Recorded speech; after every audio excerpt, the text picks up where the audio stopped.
23 সাল দুর্যোগময় সময় এগিয়ে আসছে, এমনকি বিশ্বব্যাপী দুর্ভিক্ষ দেখা দেবে। উন্নয়নশীল থেকে মধ্যমায়ের দেশের যাত্রাপথে থাকা বাংলাদেশের সর্বোচ্চ পর্যায় থেকে এমন বার্তা কেন?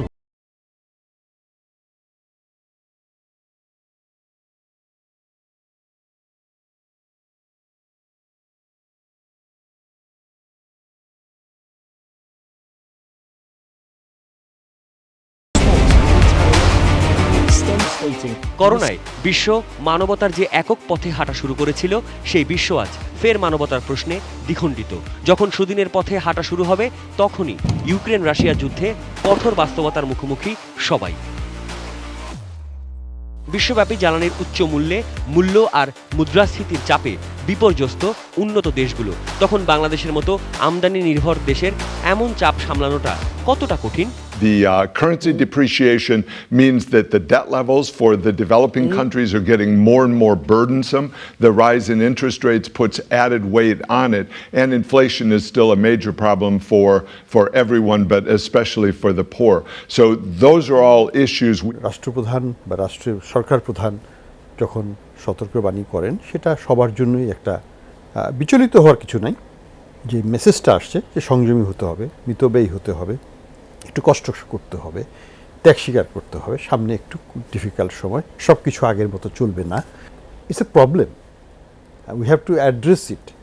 কিন্তু এটা এমন কোনো প্রবলেম না যেটা আমরা ওভারকাম করতে পারবো না। কাজেই এখানে যদি সবাই একটু করে ত্যাগ স্বীকার করি, ইট অ্যাডস আপ। যদি সব মিলিয়ে যদি 10% সেভিং হয়ে যায় আমাদের, তাহলে কিন্তু আমাদের সমস্যার সমাধান হয়ে যায়। কারণ আমাদের কারেন্ট অ্যাকাউন্ট ডেফিসিট কত? 4% হয়েছে গত বছর। তো আমি 10% বললাম, 10% হলে আমরা কিন্তু সারপ্লাসে চলে যাবো। মানে 100 টাকা 10 টাকা বাঁচানো, এটা কিন্তু চাইলেই করা যায়, যে কেউ পারে। আমি মনে করি যে সরকারের প্রাথমিক উদ্দেশ্য হওয়া উচিত এমন কিছু রিফর্মে হাত দেওয়া যেটা ওভারডিউ। কোন জায়গায়? আমাদের ফাইন্যান্সিয়াল সেক্টরের অবস্থা খুবই খারাপ, ব্যাংকিং খাতের অবস্থা খুব খারাপ, আমাদের রাজস্বের অবস্থা সবচেয়ে শোচনীয়। শুধু টাকার জন্য আমাদের ওখানে যেয়ে লাভ নেই। আজকে IMF থেকে $4.5 বিলিয়ন আনতে পারি, কিন্তু গত 4 মাসে জুলাই থেকে আমরা $5 বিলিয়ন রিজার্ভ লস হয়েছে। কাজে আমি যদি রিজার্ভ লসকে বন্ধ করতে না পারি পলিসির মাধ্যমে, 4 কেন 40 এনে দিলেও ওটা থাকবে না। কাজে আমাকে আগে তলাটা ঠিক করতে হবে যাতে লিকেজটা না হয়। আমাকে এমন কেন রিফর্মগুলো করতে হবে যেটা আমার যে ব্যয়টা করছি সেই ব্যয় থেকে যেন আমরা সবচেয়ে বেশি রিটার্ন পাই। এমন কোনো প্রজেক্টে আমরা যাব না যেটা আমাদের এখন না করলেই নয়। এইভাবে আমাদেরকে সাবধানতার সাথে এবং বুঝে শুনে বিনিয়োগ করতে হবে, মেগা প্রজেক্টও করতে হবে, কিন্তু যেটা আমাদের সবচেয়ে উপকারে লাগবে সেই প্রজেক্টগুলো আমরা এখন করব। এবং যেটা IMF যেটা ডেসক্রাইব করেছে, যেটা একটা প্রিএমটিভ মেজার, এটা ক্রাইসিস না, সরকার ক্রাইসিসে পড়ে যাচ্ছে না, কিন্তু ক্রাইসিস অ্যাভয়েড করার জন্য যাচ্ছে।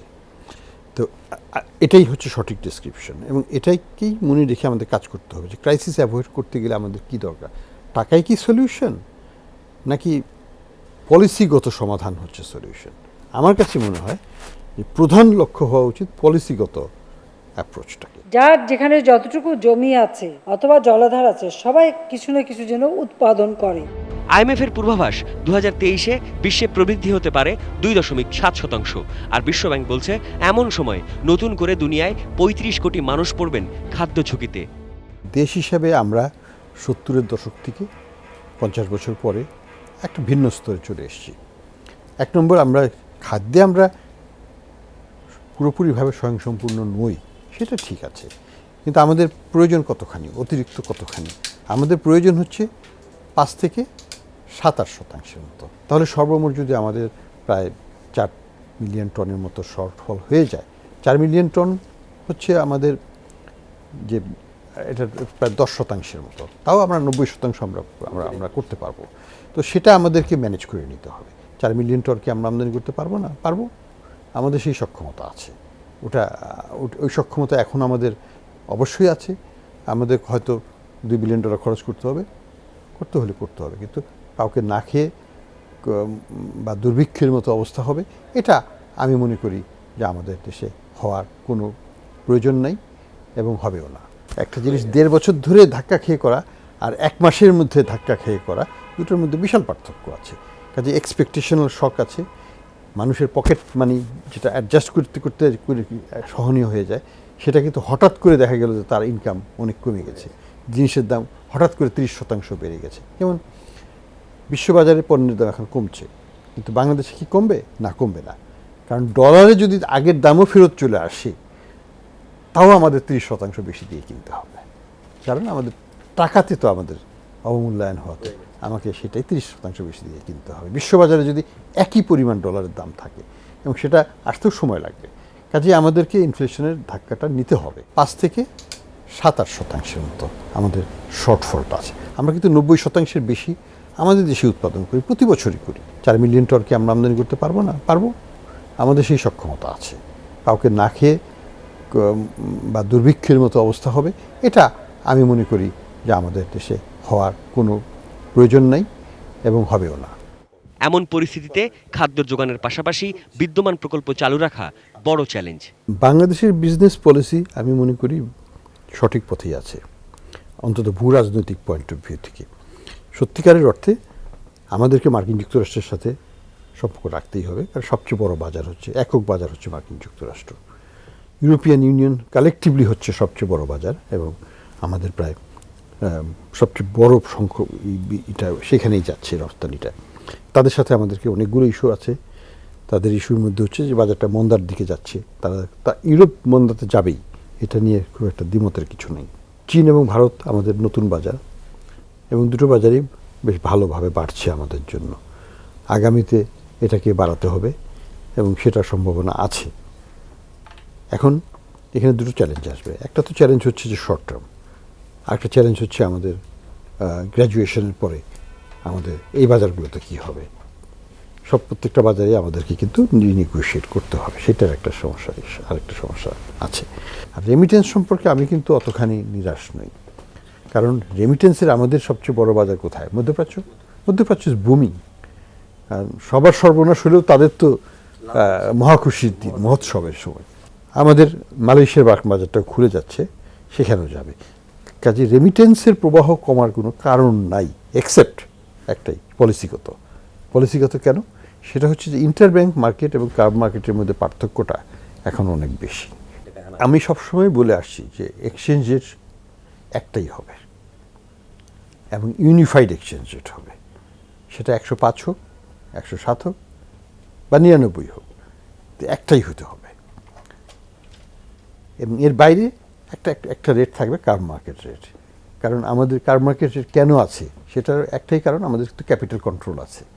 কাজে কিছু হুন্ডি হয়, কিছু অমুক হয়, সেই কারণে আরেকটা বাজার থেকেই যায়, এবং আমাদেরকে ওই বাজার থেকে কিনতেও হয়। আমি যদি একটা চিকিৎসার জন্য বাইরে যাই, আমাকে কে দিয়ে দেবে? ব্যাংকের থেকে পয়সা দেবে না, আমাকে ওইখান থেকে কিনতে হয়। Serves the social and economic purpose also. কিন্তু এই দুটো বাজারের মধ্যে একটা সমতা রাখতে হবে আমাকে। কাজে একটা হচ্ছে যে ইউনিফাইড এক্সচেঞ্জ রেট করতে হবে। এই 98, 99, 105, 107, আবার এদিকে 107.5, এই এতগুলো রেট রাখার কোনো দরকার নেই। সবগুলোকে কলাপস করে যদি আমাদের গড়টা এখন 105 হয়, তাহলে বলে দিই যে 105-এই সব ট্রানজ্যাকশন হবে, সব এক্সপোর্টার, সব রেমিটেন্সের মানি 105 টাকায় হবে। ইম্পোর্টাররা 1 টাকা থেকে 1.5 টাকা বেশি দিয়ে কিনবে, তাহলে তো কিনতে হবে এক্সপোর্টারদের টাকা দিয়ে, ব্যাংকে তো কিছু মার্জিন দিতেই হবে। তো সেই 1 টাকা 1.5 টাকায় ইম্পোর্টার বেশি দেবে, ওটা কিন্তু ইউনিফাইড রেটেরই পার্ট। ওইটাকে প্লাস মাইনাস 2.5% কিন্তু ওটা ধরে নেওয়া হয় যে একই রেট। রেটের ভ্যারিয়েশন হতে পারে, আমি তো এক ব্যাংক থেকে আরেক ব্যাংকের পার্থক্য হতেই পারে, 50 পয়সা হতেই পারে। ওটা কিন্তু ইউনিফাইড ব্যাংকের ব্যান্ডের মধ্যে, ইউনিফাইড রেট মানে একটা ব্যান্ড, 105 প্লাস মাইনাস। তো প্লাস মাইনাস যদি 2% হয়, তাহলে 2 টাকা প্লাস 2 টাকা মাইনাস, এর মধ্যে যদি ট্রানজ্যাকশন হয়, দ্যাটস ইউনিফাইড। কিন্তু এটার বাইরে যদি থাকে, তাহলে কিন্তু এটা আরেকটা রেট হয়ে গেল, মাল্টিপল রেট হয়ে যাচ্ছে, সেইটা অ্যালাউ করা যাবে না। এখন মাল্টিপল রেট আছে আমাদের এখানে, এটাকে ইউনিফাই করতে হবে। এবং কার্ব মার্কেটের সাথে পার্থক্য থাকবে, কিন্তু 3 টাকার মধ্যে রাখতে পারলে আমরা কিন্তু সরকারি চ্যানেলে সব রেমিটেন্সকে, বেশিরভাগ রেমিটেন্স আনতে পারবো। এই অর্থনীতিবিদ মনে করেন এমন বৈশ্বিক মন্দার মাঝে বাংলাদেশের জন্য সবচেয়ে বাজে অভিজ্ঞতা হতে পারে রাজনৈতিক অস্থিরতা। তাই রাজনৈতিক ঐক্যমত জরুরি হয়ে দেখা দিতে পারে 2023-এ। নিজেদের মধ্যে ঝগড়াঝাটি থাকতে পারে, কিন্তু কিছু কিছু ক্ষেত্রে তো একটা ঐক্যমত আনা দরকার আছে। একটা 115, একটা হচ্ছে 99 বা 107, ডিপেন্ডিং অন কার মাধ্যমে আমি পাঠাচ্ছি। তো এই হিউজ পার্থক্যটা রাখা যাবে না। এটাকে কমিয়ে আগে যেরকম ছিল 2 টাকা, এখন 2 থেকে 3 টাকার মধ্যে রাখতে হবে। সাদাত হাবিবি সেতু, ATN নিউজ, ঢাকা।